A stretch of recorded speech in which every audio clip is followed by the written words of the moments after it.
Jesus Christ, that's insane. Look, 1, 2.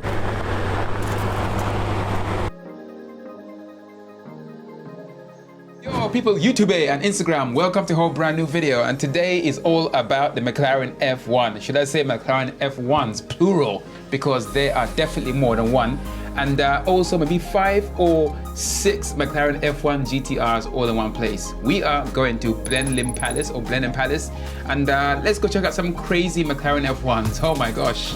Alright, so let's leave the LaFerrari Aperta, and here's McLaren F1.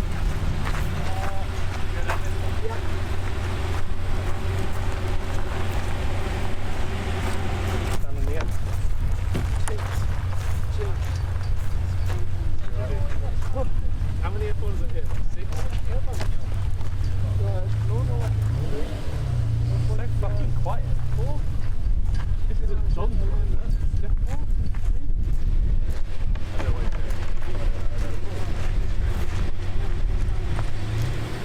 That's good. Didn't have the other one.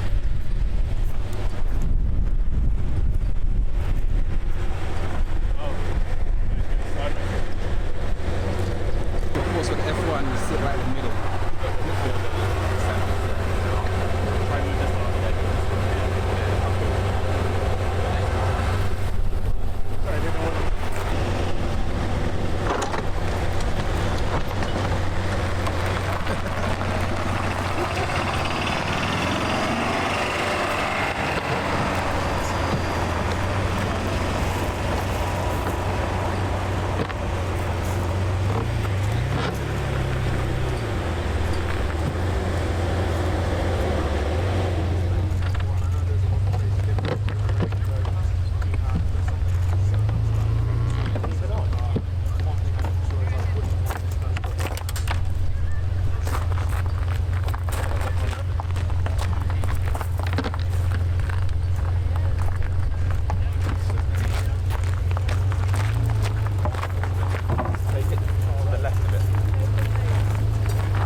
This is the iconic McLaren F1, one of the greatest cars ever made in the whole world.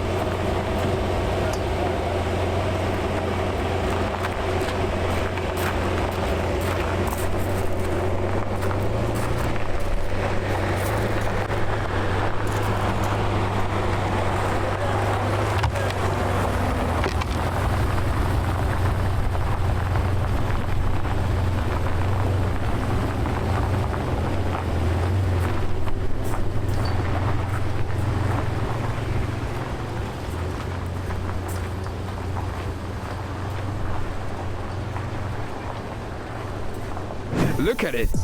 This was once the fastest car in the world. I mean, it took the title from that car over there, the F40. Look, first car to 200 miles an hour, 201, and then this car with the 245 miles an hour. So it held that record for a very, very long time before the Bugatti Veyron came and took it over. So in there lives a V12 Bmw engine, people, and this thing sounds absolutely amazing. When I say BMW, it was developed by BMW for McLaren, and it's an absolute beast of an engine. Naturally aspirated V12, and in this car it looks pretty nice. And then next to that we have another McLaren F1. This is just like dope AF, and again it's got roof scoop, because that's cool, right? Look at it, epic. Next to that we've got a silver McLaren F1, and that is an amazing color. I don't know if was that actually the launch color, I can't remember, but it looks absolutely wild. Hell yeah. So red or silver, take your pick, people, take your pick. I think I'm gonna go with the red one. Actually no, I'm gonna go with the silver. No, actually I'll go with the red. No, I'll go with the silver. No, I'm gonna go with the red. Oh my God. So when Mr. Gordon Murray, not Gordon Ramsay, was designing the McLaren F1, his main objective was to make sure this car was the best car in the world, but also the most reliable. Because he wanted the most reliable car in the whole world, he made sure that it did not have an engine with turbochargers, one, or superchargers. He wanted a free revving, naturally aspirated V12 engine in there. And so he approached a guy called Paul Porsche. Yeah, he did not work for Porsche. He actually worked for the German rival BMW. He was the head of BMW's M division, and he helped develop this amazing naturally aspirated free revving V12 crazy, beautifully singing engine for Gordon Murray and the McLaren F1. This is what the McLaren F1 engine sounds like when it starts up. I mean, that is just like what a sound.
In 1993, a McLaren F1 would cost you just 810k.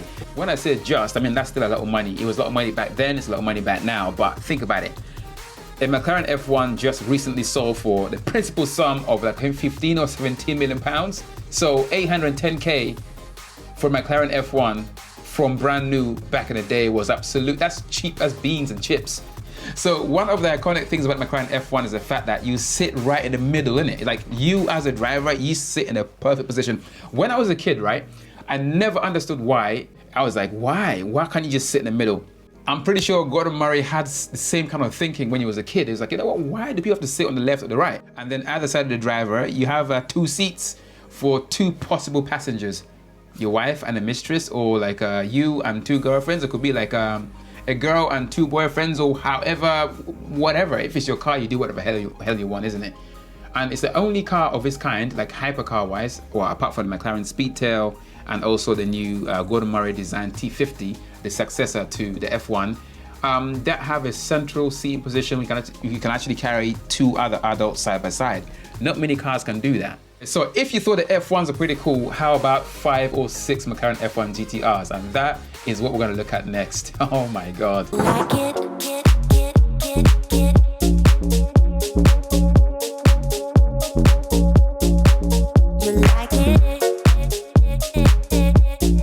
what we have 4 McLaren F1 GTRs. Jesus Christ, that's insane. Look, 1, 2, 3, and actually 4. Absolutely mental.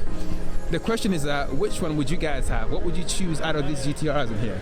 Would you choose this one here? Or would you choose this one here? Or how about the Lark? Who likes the Lark? The Lark is pretty cool. Then over here, we've got another one. And then, oh man, that is just like unbelievably cool.